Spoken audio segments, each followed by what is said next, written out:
নাজেস অ্যাভারি থেকে নতুন একটি ভিডিওতে সবাইকে স্বাগত জানাচ্ছি।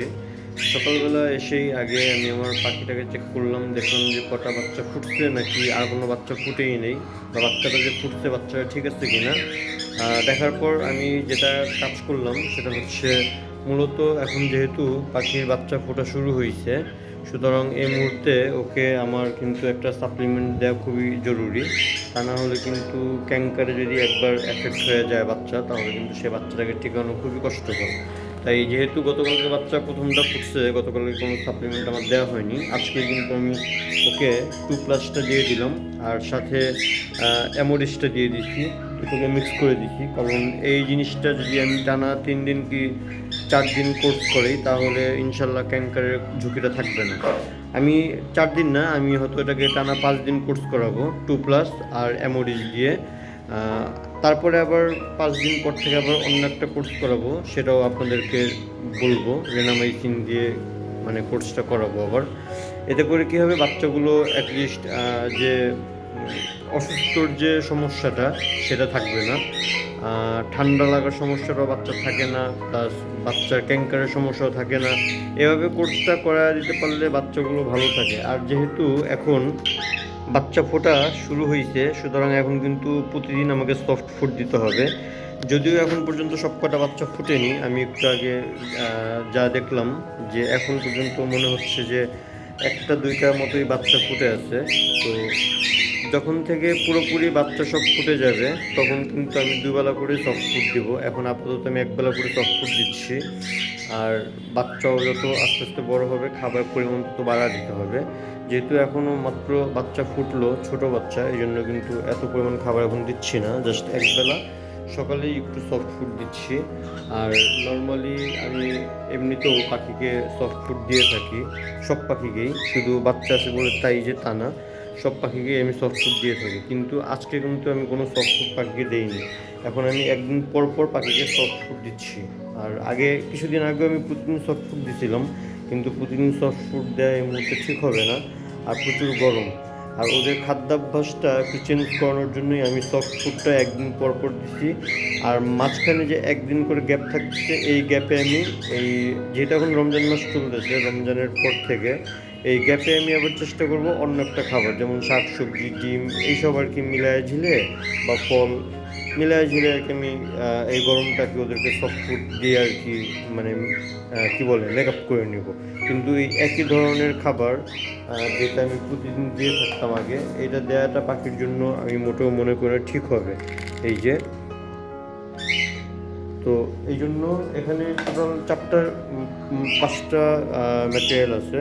প্রথমত ছোলা বুট, তারপরে মুগ ডাল, তারপরে গম, পোলার চাল, তারপরে মুসুরির ডাল।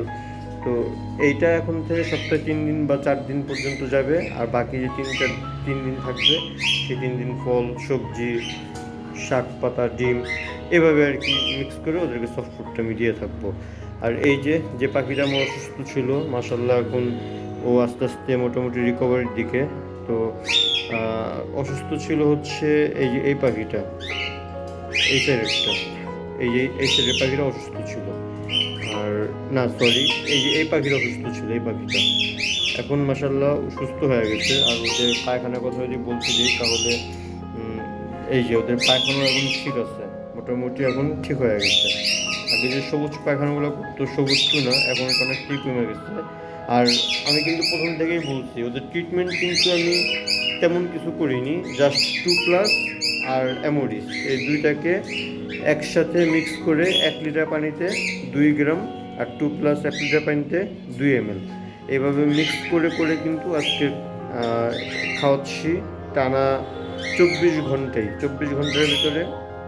সকাল থেকে রাত পর্যন্ত আমি পানিটাকে 2বার চেঞ্জ করে দিই, রাতে পানি ফেলে দিই, আবার সকালে পানিটা দিয়ে দিই। এইভাবে আর কি সারাক্ষণই 2+ আর অ্যামোডিসের উপরই টানা 7 দিন পর্যন্ত ওদের কোর্স করা যাচ্ছি। আজকে 6 দিন চলতেছে, কালকেই ওদের কোর্স শেষ করে দিব।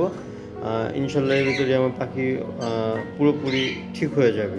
পাখি অলরেডি ঠিক হয়ে গেছে, এখন ওর খাওয়া দাওয়া সব কিছু ঠিকঠাক আছে, কিন্তু কোর্সের একটা সময়সীমা থাকে 5 দিন 7 দিন।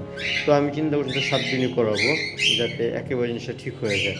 তারপর আবার কি করব সেটা অবশ্যই জানাবো, কারণ এই যে আমার এই পেয়ারের সাথে এই পেয়ার, তারপরে ওইখানে কর্নারে 2টা পেয়ার আছে, এগুলো আমি একসাথে কিন্তু পোস্ট করানো শুরু করছি। এগুলোর একটু ঠান্ডার সমস্যা আছে, এগুলোর বাথরুমটা ভালো ছিল না, এগুলোর ঠান্ডার সমস্যা আছে। তো এই 4টা পেয়ারকে আমি একসাথে যেহেতু ট্রিটমেন্ট চালাচ্ছি, এই 4টা পেয়ার ট্রিটমেন্ট চালানো শেষ হলে 7 দিন পর, মানে আগামীকালকে শেষ হবে, তাহলে আগামী পরশু আবার আমি ওদেরকে একটু প্রোবায়োটিক দিব।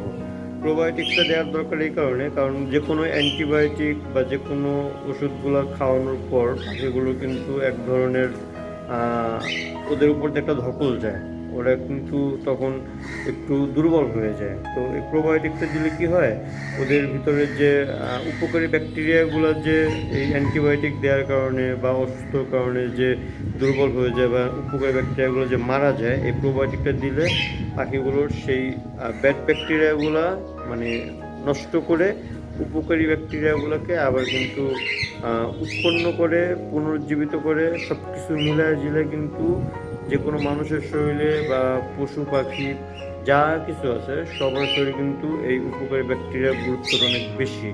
তো যাই হোক, এই সম্পর্কে ডিটেলস আরও অনেক কথা পরে বলা যাবে, বা আপনারা যদি প্রোবায়োটিক সম্পর্কে জানতে চান একটু গুগল করলে বা ইউটিউব করলে প্রোবায়োটিক সম্পর্কে আপনারা জানতে পারবেন। তো যেহেতু এখন আমি প্রোবায়োটিকটা দিচ্ছি না, প্রোবায়োটিকটা আমি যখন দিব তখন এই সম্পর্কে আপনাদেরকে অবশ্যই জানাবো। তো আজকের মতো আর ভিডিওটি বড় করব না, ওদেরকে খাবার টাবার দেওয়া শেষ। তো চিন্তা করলাম একটু বাচ্চাটার ব্যাপারে আপনার সাথে একটু শেয়ার করি।